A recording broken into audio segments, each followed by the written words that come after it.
Wedding ಶೂಟ್ದೊಂದು photo ಹಾಕಿದ್ದಾರೆ. So ಚೌಟ್ರಿ ತುಂಬ ಚೆನ್ನಾಗಿ ಅಲಂಕಾರ ಮಾಡಿದರು.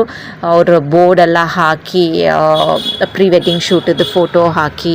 ಸೊ ಇದು ಬಂದುಬಿಟ್ಟು ನಾನ್ ವೆಜ್ಜು, ಇವ್ರ ಮದುವೆ ಹತ್ರ ಬಂದುಬಿಟ್ಟು ನಾನ್ ವೆಜ್ ಹಾಕೋ ಅಂಥದ್ದು. ಆ್ಯಕ್ಚುಲಿ ನಾನು ಫುಡ್ ರೆಸಿಪಿ ಕವರ್ ಮಾಡೋಕ್ಕಾಗಲಿಲ್ಲ, ಯಾಕಂದರೆ ಅವ್ರ ಸಂಪ್ರದಾಯ ಅವ್ರ ಶಾಸ್ತ್ರಗಳನ್ನ ನೋಡ್ಕೊಂಡು ಕುಂತಿದ್ದೆ. ನಾನು ತುಂಬ ಚೆನ್ನಾಗಿ ಎಂಜಾಯ್ ಮಾಡ್ತಿದ್ದೆ.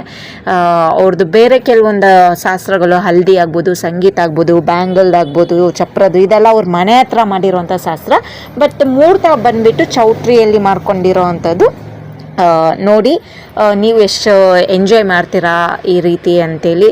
ತುಂಬಾ ಖುಷಿ ಆಯಿತು. ತುಂಬಾ ಎಲ್ಲ ನನ್ನ ದುಬೈ ಫ್ರೆಂಡ್ಸ್ ಎಲ್ಲ ಬಂದಾಗ ಕೆಲವೊಬ್ರು ಬರೋದಕ್ಕಾಗಿಲ್ಲ. ಎಲ್ಲರೂ ಬಂದಾಗ ರವಿ ಬಂದುಬಿಟ್ಟು ತುಂಬ ಲೇಟಾಗಿ ಬಂದ, ಯಾಕಂದರೆ ಅವ್ರ ತಮ್ಮಂದು ಎಂಗೇಜ್ಮೆಂಟ್ ಇತ್ತು. ಸೊ ಅದನ್ನೆಲ್ಲ ಮುಗಿಸ್ಕೊಂಡು over night 12 o'clock 1 o'clock early morning ಆ ರೀತಿ ಬಂದಾಗ